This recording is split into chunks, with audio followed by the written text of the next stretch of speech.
you know, what you said earlier is something I've been speaking about recently. I feel like too often now in relationships, the woman's trying to be the man. She is. You know what I mean? Listen, homie. Because of pop culture and media,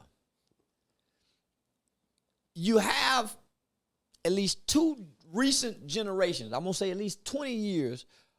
I'm gonna say 30 years of a group. That's us and our mothers. So you have a group who was programmed and brainwashed through media, right? So you got to think about our mothers and them grew up with the soap opera, fantasy world, watching the soaps. Novella. Watching the soaps. So when they cut that motherfucking TV off and they look at Jose ain't nothing like Julio on there. Yeah. So they comparing Jose to this. Yeah. And they start fucking with Jose because Jose don't bring roses in. But you know what they don't figure out quick? Is that Julio is a sissy. Hold on. They acting. They selling you a dream. Exactly. They selling you an unrealistic dream. Julio been working. Jose trying to keep the lights on. Jose trying to not to get drunk and kick your ass, but he getting drunk.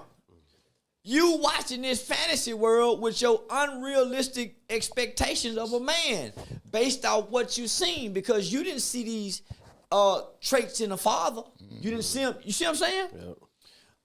Most of us, so they looking for the unflawed man, right, that they see on television. Look. Jose getting up going to work every day. Jose making sure your car note paid. Jose making sure is tortillas in there. But Jose ain't noticing. Jose's a real Mexican. Jose ain't noticing when you get your nails done. Word. Jose ain't noticing when you get your hair done. He said, "Do you like my hair, babe?" "Oh yeah, I like it." "Well, you didn't say nothing." Jose mind ain't on you. You see what I'm saying? Yeah. Well, Talk to him. Please, I deal with this often. You know what I'm saying? I'm not, I don't sugarcoat my shit. Shit's out there. It's real life. So she watching Julio take Maria on a date. Julio and Maria on television got date nights every Thursday and Saturday. When the television come out, she laying in bed saying, "Can we start going on date nights?" Julio saying, "Car note paid, house paid, insurance paid, set a date night." Yeah. Set us a date night, babe. Yeah. I don't know how to set a date night. Yeah. I'm not a dater. I'm a provider. Salute to that. Right come on there, now. Right? Salute. So we're being brainwashed. So now you got this new group. This new group says, "I want to get back at the man." And how do I get back at the man? I'm gonna do what he do. Trouble. So now this group says, "I think like him." And now their actions are acting like him. That's why the hope is coming out of them. They used to hide it because they didn't think like a man. A man let his hoe, his ways and behavior show. The woman never did. It was a woman in the streets and the freak in the sheets. You never knew a woman. But now, homie, because the woman is trying to take on the man's nature. Women are more masculine acting, and men are more feminine acting. So because the women are more masculine acting, they emasculate their sons to take on the women traits that they see their mama doing outside of her acting masculine, because she still got to sit down and pee. She still got to put that tampon in her pussy when she bleeds. Oh, he's acting. Come on masculine. Now, because she have to emulate the traits. She can't take on the nature, because you can emulate the traits in thought, because your thought dictates your behavior. Okay. So that's why the man can begin to emulate a behavior and condition a thought pattern. Create him a thought pattern with the behavior, but it's not a thought pattern. It's a habit that he's creating.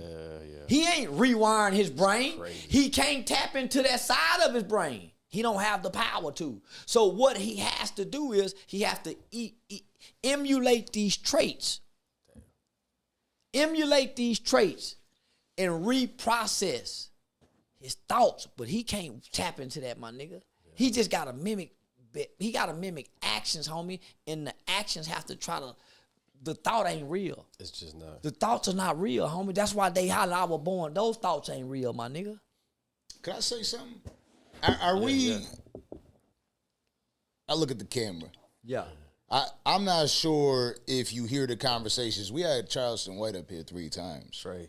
And we ain't never talked about that. We never had to go crazy. It was like even when the Brittany Renner situation happened, and inside of here, it was peace. It was good. Mm-hmm. You know, outside in the media, they're like, oh, this is happening. 2 hours.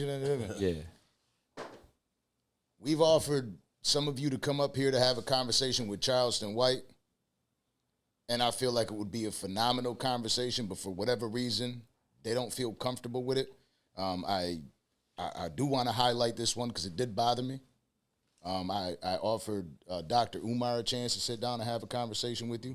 I was excited about that too. That was gonna be cool. I was super excited. I was super excited about that. And real cool. Declined, flat out, not interested in that conversation. Yeah. And it's not. I'm not bashing him. I don't understand. Yeah. Why do you feel like these people are afraid to have a conversation with you? Because they've heard me speak. And any intelligent person, if they hear me speak, they see the level of intelligence that I have. Yeah. I'm playing a fool. So these are very intelligent people who you invited, and they are afraid that. I wouldn't say they're afraid. It's something about 2 vipers. You hardly ever see 2 vipers get in the pit. These today men aren't vipers. And what do you mean by that, Charleston? That's why Muhammad Ali fought Frazier, 2 vipers. That's why Muhammad Ali fought Ken Norton. That's why Muhammad Ali fought George Foreman. Yeah. Because 2 vipers. But what ends up happening is when you put 2 vipers in a pit, somebody gotta. One of them gets dethroned. Yeah. And one of them have to leave the village or the wilderness or the jungle and walk away like the silverback gorilla and can't hang with the group no more. Yeah, that's true. And so they avoid that. Shy from that, yeah. I don't have an image. I don't have a degree to try to hold on to. I have real community actions, and I have truth that I stand on. Mm-hmm. Yeah, they scared of that. Oh yeah, absolutely. You don't it's intimidating. You don't want to put a PhD up against that. You know. No. Now we're live.